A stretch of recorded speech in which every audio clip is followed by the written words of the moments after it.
दोस्तों आज की इस वीडियो में हम लोग कुछ ऐसे प्रश्न को लेके आए हैं जो कि आपके बोर्ड एग्जाम में यहां से सीधे देखने को मिलेंगे। जैसे कि दोस्तों कुछ ही दिन के अंदर आपका बोर्ड एग्जाम फाइनली एग्जाम लेने वाला है। जैसे कि आपको मालूम है क्लास 12 हिस्ट्री का एग्जाम होने वाला है। दोस्तों उसी के लिए आज की इस वीडियो में हम लोग कुछ ऐसे प्रश्नों को लेके आए हैं जो कि आपके बोर्ड एग्जाम में सीधे यहीं से देखने को मिलेंगे। यानी कि आप यूं कहें कि सीधे सीधे छाप दिया जाएगा। जी हाँ, क्योंकि दोस्तों आपको पता है यहाँ पर जितने भी प्रश्न करवाए जाएंगे ये सभी प्रश्न दोस्तों अनुभवी शिक्षकों के द्वारा तैयार किया हुआ प्रश्न है। यानी कि यूं कहे तो सभी गेस किया हुआ प्रश्न है। तो आप लोग क्या करेंगे, एक एक प्रश्न का सही आंसर देने का कोशिश कीजिए। जो भी क्वेश्चन दोस्तों आपसे नहीं बने प्लीज आप उसको स्क्रीनशॉट लीजिए और वीडियो खत्म होने के बाद तुरंत दोस्तों क्वेश्चन को रिवीजन कीजिए, क्योंकि दोस्तों आपके पास दोबारा टाइम नहीं मिलेगा। फिर से ध्यान रखिएगा दोस्तों, इस वीडियो में हम लोग जितने भी प्रश्नों को करेंगे, जिस दिन आपका इतिहास का एग्जाम होगा उस दिन के लिए दोस्तों काफी इंपॉर्टेंट है। तो प्लीज आप लोग फटाफट आंसर दीजिए और वीडियो को एक बार जम करके शेयर कर दीजिए अपने सारे दोस्तों को, ताकि वो भी इस वीडियो का आनंद उठा पाए। चलिए फर्स्ट क्वेश्चन देखिए आपके स्क्रीन पर।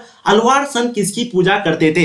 आपको पता है ये क्वेश्चन मैंने आपको कई बार करवाया है। बिल्कुल इसके राइट आंसर जाएंगे दोस्तों वो है विष्णु के। तो ध्यान रखिएगा ये जो अलवार संत है वो विष्णु के पूजा करते थे। राइट आंसर आपके फर्स्ट का ऑप्शन सी हो जाएंगे। देखिए दोस्तों अगला प्रश्न क्वेश्चन नंबर 2 आपके समक्ष। मुजफ्फरपुर बम कांड में फांसी की जो सजा है वो किसे दी गई थी? फटाफट आप लोग आंसर देंगे कि मुजफ्फरपुर बम कांड में फांसी की जो सजा है दोस्तों किसे दी गई थी? बिल्कुल इसके राइट आंसर हो जाएंगे वो है खुदीराम बोस को। ध्यान रखिएगा मुजफ्फरपुर बम कांड में फांसी की जो सजा है वो खुदीराम बोस को दी गई थी। देखिए दोस्तों अगला प्रश्न क्वेश्चन नंबर 3 आपका टाइम बिल्कुल भी नहीं लेंगे, फटाफट आप लोग आंसर दीजिए कि प्रथम जन संगीति कहां हुई थी? देखिए 2021 का अनुअल एग्जाम में पूछा गया प्रश्न है, इसलिए मैंने यहां पर रेड कलर इसको कर दिया। तो फटाफट आप लोग बताएंगे कि प्रथम जन संगीति जो है वो कहां पर हुई थी? पाटलिपुत्र में, वाराणसी में, राजगृह में, वैशाली में। बिल्कुल दोस्तों यहां पर जो आपके राइट आंसर हो जाएंगे वो है दोस्तों पाटलिपुत्र में। तो प्रथम जन संगीति जो है वो पाटलिपुत्र में हुई थी। राइट आंसर आपके ऑप्शन ए हो जाएंगे। देखिए दोस्तों अगला प्रश्न क्वेश्चन नंबर 4 मैंने आपको ये क्वेश्चन कई बार करवाया है और देखिए पूछा भी कई बार गया है। 2012 में, 17 में, 21 में बोर्ड मेडल। ठीक है, तो क्वेश्चन क्या है कि स्तूप जो है वो किस धर्म से संबंधित है? दोस्तों आपको स्तूप के बारे में, सुत्त पिटक के बारे में, त्रिपिटक के बारे में आपको पूछा जाएगा और बिल्कुल इसके राइट आंसर आपको जाएंगे वो है बौद्ध धर्म से। ठीक है, ये जो स्तूप का जो संबंध है वो बौद्ध धर्म से है। जो त्रिपिटक का संबंध है, त्रिपिटक का संबंध वो भी दोस्तों बौद्ध धर्म से है। जो सुत्त पिटक का संबंध है वो भी बौद्ध धर्म से है। ठीक है, तो स्तूप किस धर्म से संबंधित है? बिल्कुल राइट आंसर जाएंगे वो है बौद्ध धर्म से। चलिए देखिए अगला प्रश्न क्वेश्चन नंबर 5 सुत्त पिटक किस धर्म से संबंधित है? अभी हमने आपको करवाया, चाहे सुत्त पिटक आ जाए, त्रिपिटक आ जाए, ये सभी जो है बौद्ध धर्म से है। 5 के राइट आंसर ऑप्शन बी हो जाएंगे। लेकिन अगर आपको पूछ देगा श्वेतांबर के बारे में, दिगंबर के बारे में, तो आपको राइट आंसर लगाना है जैन धर्म। लेकिन 5 का जो राइट आंसर है यहां पर आपका हो जाएगा ऑप्शन बी बौद्ध धर्म। देखिए अगला प्रश्न क्वेश्चन नंबर 6 रिजर्व बैंक का राष्ट्रीयकरण कब किया गया था? दोस्तों ये प्रश्न आपको बहुत ही इंपॉर्टेंट है। फटाफट आप लोग बताएंगे कि रिजर्व बैंक का जो राष्ट्रीयकरण है वो कब किया गया था?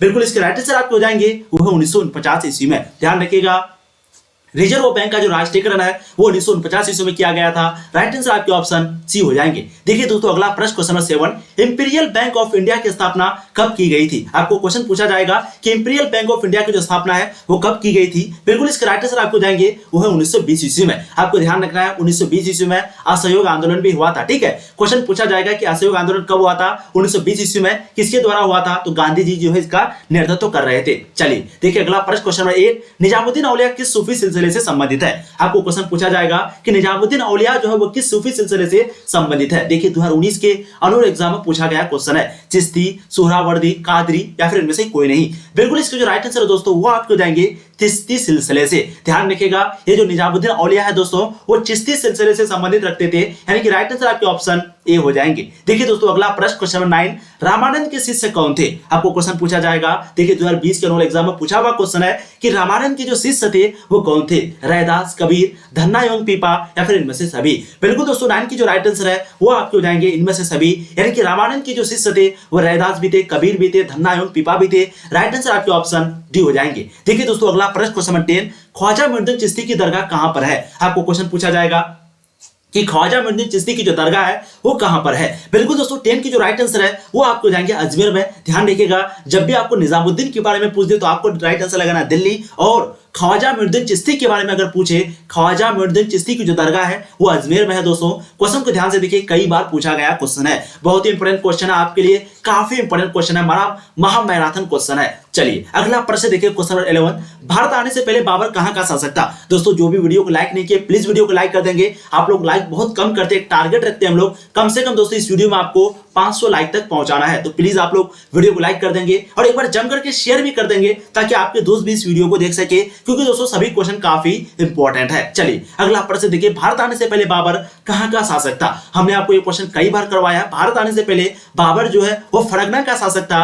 राइट आंसर ऑप्शन ए हो जाएंगे, बाबर जिन्होंने मुगल साम्राज्य की स्थापना किया था। कब किया था दोस्तों, क्वेश्चन आपको पूछा जाएगा तो 1526 ईस्वी में किया था, इब्राहिम लोदी के साथ लड़ाई करके, जो कि पहली लड़ाई थी, प्रथम युद्ध जिसको हम लोग बोलते हैं पानीपत के युद्ध। चलिए अगला प्रश्न देखिए, क्वेश्चन नंबर 12, अकबर ने टोडरमल को दीवाने अशरफ कब नियुक्त किया था। देखिए 2019 के अनुअल एग्जाम में पूछा गया क्वेश्चन है कि अकबर ने टोडरमल को दीवाने अशरफ कब नियुक्त किया था। बिल्कुल 12 के जो राइट आंसर दोस्तों वो आपके जाएंगे 1582 ईस्वी में। राइट आंसर आपके ऑप्शन ए हो जाएंगे। चलिए बहुत बढ़िया, बहुत खूब। देखिए अगला प्रश्न क्वेश्चन नंबर 13, औरंगजेब ने अपने जीवन का अंतिम भाग कहां पर बिताया था। काफी इंपॉर्टेंट और इजी क्वेश्चन है, वीवीआई प्रश्न है। देखिए 2012, 2015, 2016, 19 हमेशा पूछा गया है दोस्तों, इसे आपको वायरल प्रश्न कहना चाहिए क्योंकि इसी तरह के प्रश्न आपके एग्जाम में पूछे जाते हैं। बिल्कुल इसका राइट आंसर हो जाएंगे वो है दक्षिण भारत में। तो ध्यान रखिएगा, औरंगजेब ने अपने जीवन का जो अंतिम भाग है वो दक्षिण भारत में बिताया था। राइट आंसर आपके ऑप्शन डी हो जाएंगे। बहुत बढ़िया। देखिए अगला प्रश्न क्वेश्चन नंबर 14, भारत का प्रथम मुगल शासक कौन था। तो अभी हमने आपको करवाया कि भारत का यहाँ पर प्रथम मुगल शासक की बात हो रही है, तो इसकी जो राइट आंसर दोस्तों बिल्कुल आपको हो जाएंगे बाबर। देखिए ऑप्शन यहाँ पर गलत है लेकिन राइट आंसर क्या हो जाएगा, बाबर। तो बाबर जो है भारत का प्रथम मुगल शासक है, ठीक है। उसके बाद कौन आया था, बिल्कुल हुमायूं आया था। ध्यान रखिएगा, तीसरा में था अकबर, ठीक है, तीसरा में अकबर था, पहला में बाबर था, दूसरा में हुमायूं था। ध्यान रखिएगा ये क्या है, प्रथम मुगल शासक है। इन्होंने मुगल साम्राज्य की स्थापना कब किया था, तो दोस्तों 1526 ईस्वी में। तो 14 की जो राइट आंसर है बहुत खूब, बिल्कुल इसके राइट आंसर आपको जाएंगे बाबर। चलिए देखिए अगला प्रश्न क्वेश्चन नंबर 15, कृष्णदेव राय की रचना कौन सी थी। आपको पता है कृष्णदेव राय जो कि कौन सी, किससे साम्राज्य, जी हाँ बिल्कुल विजयनगर साम्राज्य से संबंधित थे। तो आप लोग बताइए 2021 के अनुअल एग्जाम में पूछा हुआ है कि निम्न में से कौन सी रचना कृष्णदेव राय की है। बिल्कुल 15 की जो राइट आंसर है वो आपको जाएंगे अमुक्तमाल्यदा। ऑप्शन आपके ए, ये जो है कृष्णदेव राय का रचना है। राइट आंसर आपके ऑप्शन ए हो जाएंगे क्वेश्चन नंबर 15 का। देखिए अगला प्रश्न क्वेश्चन नंबर 16, कई बार पूछा गया क्वेश्चन है आपका कि गोपुरम का जो संबंध है वो किससे है। देखिए कई बार आपको पूछा गया है, व्यापार से, गाय से, मंदिर से, नगर से। बिल्कुल दोस्तों 16 का जो राइट आंसर है वो आपको जाएंगे मंदिर से, ठीक है। गोपुरम का जो संबंध है वो मंदिर से है। राइट आंसर आपके 16 का ऑप्शन सी हो जाएंगे। देखिए दोस्तों अगला प्रश्न क्वेश्चन नंबर 17, विजयनगर का महानतम शासक कौन था। मैंने आपको कई बार करवाया है, जो विजयनगर का जो शुरुआत है वो हरिहर तथा बुक्का दो भाई ने मिलकर किया था। लेकिन यहाँ पर आपको क्वेश्चन पूछा गया कि जो महानतम शासक था वो कौन था। बिल्कुल इसका जो राइट आंसर है वो आपको जाएंगे कृष्णदेव राय। ऑप्शन बी आपके राइट आंसर हो जाएंगे। देखिए दोस्तों अगला प्रश्न क्वेश्चन नंबर 18, विजयनगर साम्राज्य की स्थापना किसने की थी। आपको क्वेश्चन पूछा जाएगा, अभी मैंने आपको बताया कि विजयनगर साम्राज्य की स्थापना है वो हरिहर तथा बुक्का दोनों भाई ने मिलकर के किया था। तो राइट आंसर आपके ऑप्शन बी हो जाएंगे क्वेश्चन नंबर 18 का। बहुत बढ़िया, बहुत खूब। देखिए अगला प्रश्न क्वेश्चन नंबर 19, 16वीं 17वीं सदी के दौरान हिंदुस्तान में लगभग जितने प्रतिशत लोग गांव में रहते थे वो संख्या कितनी थी। आपको पता है 16वीं 17वीं सदी में, यानी कि 16वीं 17वीं सदी में यहाँ पर मुगल साम्राज्य का शासनकाल था। तो आपको क्वेश्चन पूछा जाएगा कि जब उसका शासनकाल चल रहा था तो उस समय गांव में जो रहते थे लोग उसकी प्रतिशत कितनी थी, 85, 75, 65, 95। दोस्तों हमने आपको ये क्वेश्चन करवाया है, बिल्कुल इसका राइट आंसर हो जाएंगे वह 85%। ऑप्शन आपके ए जो है करेक्ट आंसर हो जाएंगे। देखिए दोस्तों अगला प्रश्न एक इंपॉर्टेंट पॉइंट देखिए, 16वीं 17वीं शताब्दी के दौरान हिंदुस्तान में करीब 85% लोग गांव में निवास करते थे। तो ध्यान रखिएगा 16वीं 17वीं शताब्दी के दौरान हिंदुस्तान में लगभग 85% लोग गांव में निवास करते थे। छोटे खेतिहर और भूमिहार संप्रदाय दोनों ही कृषि उत्पादन से जुड़े थे तथा दोनों ही फसल के दावेदार थे। कृषि लोगों का मुख्य व्यवसाय था। तो ध्यान रखिएगा उस समय जो है कृषि क्या था, लोगों का मुख्य व्यवसाय था। और दोनों यानी कि एक आपका खेतिहर हो गया, छोटे खेतिहर, और छोटा भूमिहर हो गया, ये दोनों दोस्तों किससे जुड़ा हुआ था, कृषि उत्पादन से जुड़े थे तथा दोनों फसल के दावेदार थे। तो आपको क्वेश्चन पूछा जाएगा कि निम्न में से कौन फसल के दावेदार थे, तो आपको राइट आंसर लगाना है छोटे खेतिहर और भूमिहार, ठीक है। चलिए बहुत बढ़िया। देखिए अगला प्रश्न, अभी आपको एक क्वेश्चन मैंने करवाया कि मुगल काल में जितने वर्गों के लोग कृषि उत्पादन से जुड़े थे तथा वे दोनों ही फसल के हिस्सों के दावेदार थे वो कौन थे। तो दोस्तों मैंने अभी आपको करवाया कि छोटे खेतिहर और भूमिहर संप्रदाय अपराध। राइट आंसर आपके ऑप्शन बी हो जाएंगे क्वेश्चन नंबर 20 का। काफी इंपोर्टेंट क्वेश्चन है दोस्तों, इस तरह के प्रश्न आपके एग्जाम में सेम टू सेम हूबहू देखने को मिलेंगे। देखिए अगला प्रश्न क्वेश्चन नंबर 21, 16वीं सदी में भारतीय गांव में जो अनेक भारी ताकतें दाखिल हुई थी वो कौन कौन सी थी। यानी कि क्वेश्चन पूछा गया कि 16वीं सदी में भारतीय गांव में जो अनेक भारी ताकतें दाखिल हुई थी वो कौन कौन सी थी। मुगल साम्राज्य, व्यापार, मुद्रा और बाजार या फिर उपयुक्त में से सभी। बिल्कुल 21 के जो राइट आंसर है वो आपके हो जाएंगे उपयुक्त में से सभी। यानी कि 16वीं सदी में भारत में मुगल राज्य भी आया, व्यापार, मुद्रा और बाजार, ये तीनों चीजों यानी कि ये तीनों जो ताकतें हैं वो भारत में दाखिल हुई थी। राइट आंसर आपके ऑप्शन डी हो जाएंगे। देखिए दोस्तों अगला प्रश्न क्वेश्चन नंबर 22, मुगल कालीन ऐतिहासिक स्रोतों में शामिल थे। आपको क्वेश्चन पूछेगा कि मुगल कालीन ऐतिहासिक में यानी कि ऐतिहासिक स्रोतों में कौन कौन शामिल थे। यानी कि हम लोगों को मुगल काल के बारे में जो पता चला है वो कौन कौन से स्रोत है उसका, ठीक है। ऐतिहासिक ग्रंथ, सरकारी तथा गैर सरकारी दस्तावेज या फिर उस कालांश में बनी इमारतें एवं स्मारक। बिल्कुल दोस्तों राइट आंसर आपको जाएंगे 22 का ऑप्शन डी, क्योंकि हम लोग को पता है, हम लोग को जो मुगल साम्राज्य के बारे में पता चला है वो ऐतिहासिक ग्रंथ से भी पता चला है, सरकारी तथा गैर सरकारी दस्तावेज से भी, और कालांश में बनी जो इमारतें हैं जैसे कि ताजमहल, स्मारक हो गया, लाल किला हो गया, इन सभी से भी पता चला है। तो राइट आंसर आपके ऑप्शन डी हो जाएंगे। देखिए दोस्तों अगला प्रश्न क्वेश्चन नंबर 23, संविधान सभा के प्रथम अध्यक्ष कौन थे। हमने आपको ये क्वेश्चन कई बार करवाया है कि जो संविधान सभा के प्रथम अध्यक्ष थे वो कौन थे। फटाफट आप लोग आंसर देंगे, बहुत बढ़िया, बिल्कुल इसके राइट आंसर हो जाएंगे वो है सच्चिदानंद सिन्हा। ध्यान रखिएगा संविधान सभा के जो प्रथम अध्यक्ष थे वो दोस्तों सच्चिदानंद सिन्हा थे। ये क्वेश्चन आपको पूछा गया, बहुत लोग राजेंद्र प्रसाद लगा देता है जो कि बिल्कुल गलत हो जाएगा। अस्थायी अध्यक्ष जो है वो राजेंद्र प्रसाद थे और प्रारूप समिति जो है वो कौन थे, बिल्कुल डॉक्टर भीमराव अंबेडकर थे। ठीक है, चलिए अब देखिए अगला प्रश्न क्वेश्चन 24, संविधान सभा के संचालन समिति के अध्यक्ष कौन थे। अभी हमने आपको करवाया जो संचालन समिति है और एक प्रारूप समिति, ये दोनों वर्ड दोस्तों अलग अलग है। ठीक है, 24 के जो राइट आंसर है बिल्कुल आप यहाँ पर हो जाएंगे राजेंद्र प्रसाद। तो अगर आपको क्वेश्चन पूछा जाए कि अस्थायी अध्यक्ष कौन है तो वो भी आपके राजेंद्र प्रसाद हो जाएंगे। और अगर आपको पूछा जाए संचालन समिति, संचालन समिति का मतलब क्या हो गया कि जब संविधान बन रहा था तो उस समय जो है उसका देखभाल कौन कर रहा था, तो बिल्कुल राजेंद्र प्रसाद कर रहा था। ठीक है, तो जो संचालन समिति है वो राजेंद्र प्रसाद है और जो प्रारूप समिति है, प्रारूप समिति वो दोस्तों कौन है, तो भीमराव अंबेडकर है। ध्यान रखिएगा। चलिए देखिए अगला प्रश्न क्वेश्चन 25, भारतीय संविधान कब अंगीकृत किया गया। मैंने आपको कई बार करवाया है कि जो भारतीय संविधान लागू हुआ था वो हुआ था दोस्तों 26 जनवरी को 1950 को। ध्यान दीजिएगा 26 जनवरी 1950 को भारतीय संविधान लागू हुआ। और दोस्तों ये जो अंगीकृत हुआ था जस्ट 2 महीने के पहले यानी कि 26 नवंबर 1949 को। ठीक है, तो 26 नवंबर 1949 को भारतीय संविधान अंगीकृत हुआ यानी कि लिख करके फाइनल हुआ। तो राइट आंसर आपके 25 के ऑप्शन बी हो जाएंगे। बहुत बढ़िया, बहुत को 1949 बिल्कुल आपके राइट आंसर हो जाएंगे। ठीक है, चलिए किसी भी स्टूडेंट को बिल्कुल भी गलत नहीं करना है। सभी प्रश्न दोस्तों आपके एग्जाम में बार बार पूछे जाते हैं, इसलिए आप लोग कोशिश कीजिए कि एक भी प्रश्न आपसे गलती ना हो, और जो भी गलत होता है प्लीज आप उसको स्क्रीनशॉट लीजिए और तुरंत वीडियो खत्म होने के बाद उसके रिवीजन करेंगे। और वीडियो को दोस्तों शेयर ज्यादा से ज्यादा लोगों तक करें। आप लोग ज्यादा से ज्यादा टेलीग्राम में, व्हाट्सएप ग्रुप में, जहां भी हो सके प्लीज अपने सारे दोस्तों को शेयर करें। ठीक है, चलिए देखिए अगला प्रश्न क्वेश्चन नंबर 26, भारतीय संविधान किस तिथि को लागू हुआ था। आपको क्वेश्चन पूछा जाएगा कि जो भारतीय संविधान है वो कब लागू हुआ था। तो मैंने अभी आपको बताया 26 जनवरी 1950 को, यानी कि राइट आंसर आपके ऑप्शन बी हो जाएंगे। ध्यान रखिएगा 26 जनवरी 1950 को भारतीय संविधान लागू हुआ था। बिल्कुल 26 की जो राइट आंसर दोस्तों वो आपके बी हो जाएंगे। ठीक है, देखिए अगला प्रश्न क्वेश्चन 27, 1942 के किस कांग्रेस अधिवेशन में अगस्त प्रस्ताव, क्या है, अगस्त प्रस्ताव अथवा भारत छोड़ो प्रस्ताव पारित किया गया था। यानी कि 1942 के कौन सा कांग्रेस अधिवेशन में यह प्रस्ताव को पारित किया गया था। वर्धा में, बंबई में, पूना में, औरंगाबाद में। बिल्कुल दोस्तों 27 का जो राइट आंसर है वो आपको जाएंगे बंबई में। ध्यान रखिएगा 1942 के किस कांग्रेस अधिवेशन में, यानी कि बंबई कांग्रेस अधिवेशन में अगस्त प्रस्ताव, जिसको हम लोग बोलते हैं भारत छोड़ो प्रस्ताव, इसी को पारित किया गया था। राइट आंसर ऑप्शन बी हो जाएंगे। देखिए अगला प्रश्न क्वेश्चन 28, भारत छोड़ो आंदोलन किस वर्ष हुआ था। मैंने आपको कई बार करवाया, जो भारत छोड़ो आंदोलन है दोस्तों वो 1942 ईस्वी में हुआ था।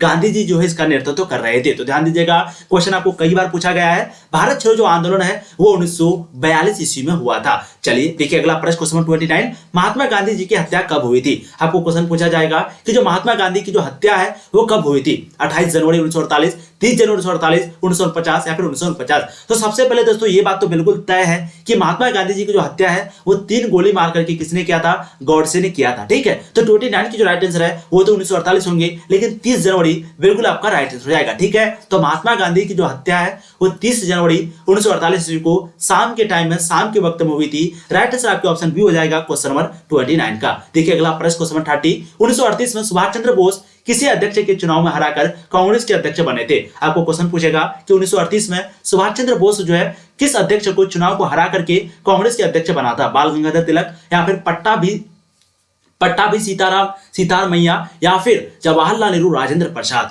बिल्कुल दोस्तों 30 की जो राइट आंसर है वो आपको जाएंगे पट्टाभी सीतारामैया। ऑप्शन आपके बी, इसी को हरा करके सुभाष चंद्र बोस जो है 1938 में कांग्रेस के अध्यक्ष बने थे। तो राइट आंसर आपके ऑप्शन बी हो जाएंगे क्वेश्चन नंबर 30 का। चलिए देखिए अगला प्रश्न क्वेश्चन नंबर 31, क्रिप्स प्रस्ताव को किसने पोस्ट डेटेड चेक कहा था? आपको क्वेश्चन पूछा जाएगा कि क्रिप्स प्रस्ताव को किसने पोस्ट डेटेड चेक कहा था? गांधी जी ने, सुभाष चंद्र बोस ने, जवाहरलाल नेहरू ने, राजेंद्र प्रसाद ने? बिल्कुल दोस्तों 31 की जो राइट आंसर है वो आपको जाएंगे गांधी जी ने। तो ध्यान रखिएगा किस प्रस्ताव को पोस्ट डेटेड चेक जो किसने कहा था?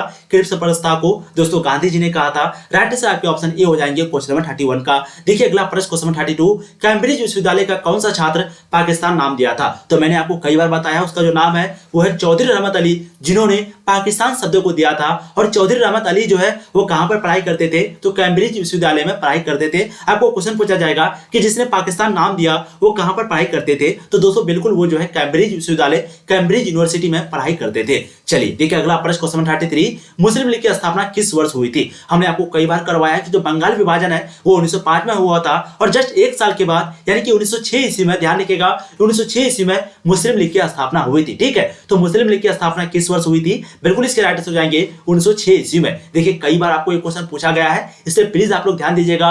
मुस्लिम लीग की जो स्थापना है वो 1906 ईस्वी में हुई थी। बहुत लोग 1919 लगा देता है जो कि बिल्कुल गलत है। 1919 में जो है दोस्तों खिलाफत आंदोलन हुआ था। ठीक है, ध्यान रखिएगा खिलाफत आंदोलन। ठीक है, चलिए अब देखिए अगला प्रश्न क्वेश्चन 34, बंगाल की विभाजन की घोषणा किस वर्ष हुई थी? तो हमने अभी आपको करवाया जो बंगाल की विभाजन की जो घोषणा हुई है वो 1905 में हुई थी। राइट आंसर आपके ऑप्शन डी हो जाएंगे क्वेश्चन नंबर 34 का।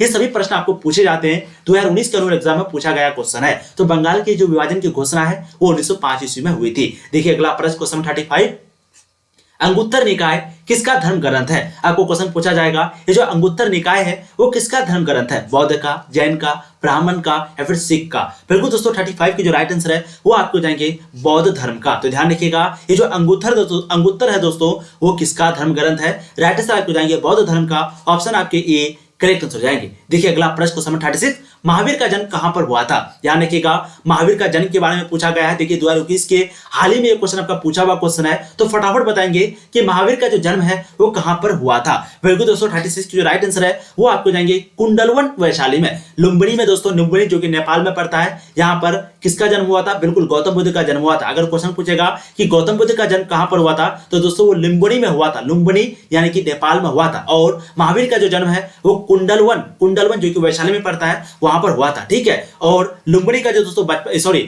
गौतम बुद्ध का बचपन का नाम कभी कभी पूछा जाता है तो सिद्धार्थ दे दीजिएगा क्योंकि बहुत बार पूछा गया है। और वहीं पे अगर बात करेंगे महावीर का बचपन का नाम तो वो है वर्धमान। ठीक है, चलिए देखिए अगला प्रश्न क्वेश्चन 37, गेट ऑफ इंडिया किस शैली का उदाहरण है? मैंने आपको ये क्वेश्चन कई बार करवाया, बहुत ही आसान क्वेश्चन है और देखिए कई बार पूछा गया है। हम लोग जानते हैं कि गेट ऑफ इंडिया का जो निर्माण है वो 1911 ईस्वी में हुआ था। ठीक है, बहुत ही इंपोर्टेंट क्वेश्चन है, पूछा गया क्वेश्चन है। गेट ऑफ इंडिया कहां पर है? तो बिल्कुल बंबई में है। विक्टोरिया मेमोरियल कहां पर है? तो बिल्कुल बंगाल में है, कोलकाता में है। लेकिन यहाँ पर क्वेश्चन पूछा कि गेट ऑफ इंडिया जो है किस शैली का उदाहरण है? बिल्कुल इसके राइट आंसर जाएंगे वो है इंडो सारासनिक शैली। ठीक है, तो राइट आंसर क्या हो जाएंगे? ऑप्शन सी 37 नंबर क्वेश्चन का। दोस्तों मैंने आपको कई बार करवाया है कि नव शास्त्रीय शैली, नव गौतिक शैली, इंडो सारासिक शैली, ये 3 शैली था। इंडो सारासिक शैली जो है इंडिया से थे और यहाँ पर हिंदू मुस्लिम सभी लोग मिलजुल करके रहते थे। तो गेट ऑफ इंडिया जो है वो इसी शैली का उदाहरण है। राइट आंसर आपके ऑप्शन सी हो जाएंगे। देखिए अगला प्रश्न क्वेश्चन 38, फोर्ट विलियम किस शहर में स्थित है? आपको क्वेश्चन पूछा गया क्वेश्चन है, देखिए 2019 में भी 20 में भी। ठीक है, फोर्ट विलियम जो है दोस्तों वो किस शहर में स्थित है? बंबई में, मद्रास में, दिल्ली में, कोलकाता में? बिल्कुल 38 की जो राइट आंसर है वो आपको जाएंगे दोस्तों कोलकाता में। ध्यान रखिएगा ये जो फोर्ट विलियम है वो किस शहर में स्थित है? वो कोलकाता में स्थित है। 38 की राइट आंसर आपके ऑप्शन डी हो जाएंगे। देखिए दोस्तों अगला प्रश्न क्वेश्चन 39, 7 द्वीपों का नगर किसे कहा जाता है? आपको क्वेश्चन पूछा जाएगा कि 7 द्वीपों का जो नगर है वो किसे कहा जाता है? कोलकाता को, शिमला को, गोवा को, बंबई को? बिल्कुल 39 की जो राइट आंसर है वो आपको जाएंगे बंबई को। ध्यान रखिएगा 7 द्वीपों का जो नगर है वो बंबई को कहा जाता है। ये भी क्वेश्चन देखिए 2019 के एनुअल एग्जाम में पूछा गया क्वेश्चन है। बिल्कुल राइट आंसर आपका ऑप्शन डी हो जाएंगे। देखिए दोस्तों अगला प्रश्न क्वेश्चन 40, काफी इंपोर्टेंट क्वेश्चन, इस तरह के प्रश्न आपके एग्जाम में सीधे देखने को मिलेंगे। किस गवर्नर जनरल के समय में भारत यानी कि 1857 का विद्रोह हुआ था। क्वेश्चन क्या पूछा कि कौन सा गवर्नर जनरल था जिस समय 1857 का विद्रोह हो रहा था। देखिए ये भी क्वेश्चन आपको पूछा गया है। वेलेस्ली होगा, बेंटिक होगा, कैनिंग होगा या फिर डलहौजी होगा। बिल्कुल 40 की जो राइट आंसर है वो आपको हो जाएंगे कैनिंग। राइट आंसर आपके ऑप्शन सी हो जाएंगे। ठीक है, तो उस समय कौन जनरल था दोस्तों? गवर्नर जनरल बिल्कुल कैनिंग था। राइट आंसर 40 के सी आपके करेक्ट हो जाएंगे। देखिए अगला प्रश्न क्वेश्चन 41, बिहार में 1857 के विद्रोह के प्रमुख नेता कौन थे? आपको पता है 1857 में विद्रोह चल रहा था, तो उस समय बिहार में जो है प्रमुख नेता कौन था? देखिए 2015 में, 16 में, 2020 का बोर्ड मॉडल क्वेश्चन है। पीर अली होगा, कुंवर सिंह होगा, दिलीप सिंह होगा, बाजीराव होगा। बिल्कुल दोस्तों इसकी जो राइट आंसर है वो आपको हो जाएंगे वीर कुंवर सिंह। 41 के राइट आंसर आपके ऑप्शन बी हो जाएंगे। यानी कि बिहार में 1857 के विद्रोह का जो प्रमुख नेता था वो कौन था दोस्तों? कुंवर सिंह था। कभी कभी पूछा जाएगा लखनऊ के बारे में, कभी कभी पूछा जाएगा कानपुर के बारे में, कभी कभी पूछा जाएगा दिल्ली के बारे में। तो हम लोग जानते हैं दिल्ली में कौन था, आपको कई बार हम बताएं। दिल्ली में जो है बहादुर शाह जफर द्विवेदी था। और आप लोग बताएंगे कि लखनऊ में कौन था, आप लोग बताइए, मैं आपको कई बार करवाया हूं। देखिए अगला प्रश्न क्वेश्चन 42, 1857 की क्रांति कब शुरू हुई थी? आपको क्वेश्चन पूछेगा कि 1857 की जो क्रांति है वो कब शुरू हुई थी। बहुत ही आसान क्वेश्चन है। बिल्कुल इसके राइट आंसर आप हो जाएंगे 10 मई को। देखिए 2009 में, 11 में, 2020 के बोर्ड मॉडल और 2021 में भी बोर्ड मॉडल क्वेश्चन आपका था। तो 1857 की जो क्रांति है वो कब हुई थी? बिल्कुल राइट आंसर आएंगे दोस्तों, वो है 10 मई को शुरू हुई थी। देखिए अगला प्रश्न क्वेश्चन 43, और एक चीज याद रखिएगा, कभी कभी पूछा जाता है कि 1855 में क्या हुआ था? बिल्कुल संथाल विद्रोह हुआ था। संथाल विद्रोह कब हुआ था? 1855 से लेकर के 56 तक। ठीक है, चलिए अब देखिए अगला प्रश्न क्वेश्चन 43, 1857 के गदर को किसने क्रांति कहा था? 1857 के गदर को किसने क्रांति कहा था? कार्ल मार्क्स ने, आर.सी. मजूमदार ने, जवाहरलाल नेहरू ने, टी.आर. होम्स ने। बिल्कुल 43 के जो राइट आंसर है वो आपको हो जाएंगे कार्ल मार्क्स ने। तो ध्यान रखिएगा 1857 के गदर को किसने क्रांति कहा था? तो कार्ल मार्क्स ने। राइट आंसर आपके ऑप्शन ए हो जाएंगे। देखिए अगला प्रश्न क्वेश्चन 44, सहायक संधि का प्रणेता कौन था? आपको क्वेश्चन पूछेगा कि सहायक संधि का प्रणेता जो है कौन था? Dalhousie, Lord Wellesley, Cornwallis, Lord Canning. बिल्कुल 44 की जो राइट आंसर है वो आपको जाएंगे लॉर्ड वेलेस्ली। ध्यान रखिएगा सहायक संधि का जो प्रणेता था दोस्तों वो कौन था? लॉर्ड वेलिस था। और अस्थायी बंदोबस्त जो वो किसने शुरू किया था? कॉर्नवालिस ने किया था, जिसको हम लोग इस्तमरारी बंदोबस्त बोलते हैं, वो कॉर्नवालिस ने शुरू किया था। देखिए अगला प्रश्न क्वेश्चन 45, कॉर्नवालिस कोड कब बना? आपको ये क्वेश्चन देखिए कई बार पूछा गया क्वेश्चन है, फटाफट आप लोग बताएंगे। आज की वीडियो में हम लोग जितने भी प्रश्नों को कर रहे हैं ये सभी दोस्तों आपका वायरल प्रश्न है, इसलिए प्लीज आप लोग एक एक क्वेश्चन का आंसर देने का प्रयास कीजिएगा। और वीडियो को दोस्तों, ये वीडियो को कम से कम अपने सारे दोस्तों को शेयर जरूर करना है। बहुत बढ़िया। बिल्कुल 45 की जो राइट आंसर है वो आपको जाएंगे 1793 ईस्वी में। तो ध्यान रखिएगा कॉर्नवालिस जो कोड है वो कब बना था? 1793 ईस्वी में बना था। 45 की राइट आंसर ऑप्शन बी हो जाएंगे। देखिए दोस्तों अगला प्रश्न क्वेश्चन 46, संथाल विद्रोह किस वर्ष हुआ था? आपको क्वेश्चन पूछा जाएगा कि जो संथाल विद्रोह है वो किस वर्ष हुआ था? 2015 में, 19 में, 20 में, 21 में। फटाफट ये क्वेश्चन आपको पूछा गया है, आप लोग फटाफट आंसर देंगे। बिल्कुल 46 की जो राइट आंसर है वो आपको जाएंगे दोस्तों 1855 में। अभी हमने आपको करवाया कि जो संथाल विद्रोह है वो 1855 में हुआ था। कभी कभी आपको क्वेश्चन पूछेगा कब से कब तक हुआ था, तो 1855 से लेकर के 56 तक हुआ था। तो ध्यान रखिएगा संथाल विद्रोह 1855 में हुआ था। देखिए अगला प्रश्न क्वेश्चन 47, पुर्तगालियों ने गोवा पर कब अधिकार किया था? आपको पता है, देखिए 2014 में, 19 में ये क्वेश्चन पूछा गया है, 1915 में, 1515 में, 1512 में, 1510 में, 1509 में। तो पुर्तगालियों ने गोवा पर कब अधिकार किया था? बिल्कुल 47 की जो राइट आंसर है वो आपको हो जाएंगे 1510 ईस्वी में। ठीक है, कब किया था? 1510 ईस्वी में। राइट आंसर आपके ऑप्शन सी हो जाएंगे। देखिए दोस्तों अगला प्रश्न क्वेश्चन 48, अकबर ने दीन इलाही कब शुरू किया था? आपको पता है दीन इलाही की जो शुरुआत है वो अकबर ने किया था। और क्वेश्चन पूछा जाएगा कि धम्म की शुरुआत किसने किया था? तो दोस्तों धम्म की जो शुरुआत है वो अशोक ने किया था। ठीक है, लेकिन ये कब शुरू किया था? 1562, 79, 64, 82। बिल्कुल 48 की जो राइट आंसर है दोस्तों कई बार हमने आपको करवाया है, इसके राइट आंसर आपको जाएंगे 1582। ध्यान रखिएगा अकबर ने दीन इलाही की जो शुरुआत है वो 1582 को किया था। और कभी कभी क्वेश्चन पूछा जाएगा अकबर जो कि पानीपत का द्वितीय विश्व युद्ध को लड़ा था, अकबर जिन्होंने तीर्थ यात्रा कर को समाप्त किया था। ठीक है, देखिए अगला प्रश्न क्वेश्चन 49, ताजमहल का निर्माण किसने करवाया था? कई बार पूछा गया क्वेश्चन है और बहुत ही आसान क्वेश्चन है। देखिए 2021 में ये क्वेश्चन पूछा गया, देखिए कितना आसान है। बिल्कुल इसके राइट आंसर क्या हो जाएंगे? शाहजहां हो जाएंगे। ठीक है, तो ताजमहल का जो निर्माण है वो किसने करवाया था? बिल्कुल शाहजहां ने करवाया था। राइट आंसर आपके ऑप्शन डी हो जाएंगे। देखिए दोस्तों अगला प्रश्न question 50, Tata iron and steel company की स्थापना कब हुई थी? देखिए बहुत ही इंपॉर्टेंट क्वेश्चन है, वीवीआई क्वेश्चन है, प्लीज आप लोग ध्यान दीजिएगा कि Tata iron and steel company की जो स्थापना है वो कब हुई थी? बिल्कुल इसके राइट आंसर आपको जाएंगे 1907 ईस्वी में हुई थी। कभी कभी आपको क्वेश्चन पूछा जाएगा कि अंग्रेजों के द्वारा जो पहला फैक्ट्री है वो कब लागू किया गया था? तो हम लोग जानते हैं अंग्रेज जो कि यहाँ पर आया था 1600 ईस्वी में आया था और 1608 ईस्वी में दोस्तों उन्होंने गुजरात के एक शहर जिसका नाम है सूरत, वहीं पे सबसे पहला फैक्ट्री का स्थापना किया था। ठीक है, तो Tata iron and steel company की जो स्थापना है वो 1907 ईस्वी में हुई थी। 50 के राइट आंसर ऑप्शन सी हो जाएंगे। बहुत बढ़िया, बहुत खूब। तो दोस्तों इस वीडियो में हम लोग एक क्वेश्चन और आपका 51 नंबर क्वेश्चन, आप चाहे तो इसका आंसर दे सकते हैं। ये क्वेश्चन आपके लिए है कि 1907 में कांग्रेस का विभाजन किस अधिवेशन में हुआ था। प्लीज आप लोग आंसर दीजिए। ठीक है, चलिए। तो दोस्तों इस वीडियो में हम लोग जितने भी प्रश्न किए थे ये सभी प्रश्न आपके एग्जाम के लिए काफी इंपॉर्टेंट है। फिर से बता दे रहे हैं, ये सभी प्रश्न दोस्तों वायरल प्रश्न है, फाइनल प्रश्न है। तो प्लीज आप लोग एक एक प्रश्न का आंसर देने का प्रयास किए होंगे। जो भी क्वेश्चन आपसे नहीं बना होगा उसको तुरंत अभी रिवीजन कर लीजिए, तभी दोस्तों ये वीडियो देखने का फायदा होगा, अन्यथा आप सारे प्रश्नों को भूल जाएंगे। और जो भी वीडियो को लाइक नहीं किए प्लीज वीडियो को लाइक कर देंगे, एक बार जम करके अपने सारे दोस्तों को शेयर कर दीजिए, अंत में प्लीज शेयर कर दीजिए और चैनल पे पहली बार है सब्सक्राइब कर दीजिए, क्योंकि दोस्तों यहाँ पर आपको पूर्ण तरीके से क्लास 12 आर्ट्स की तैयारी कराई जाती है। Thank you.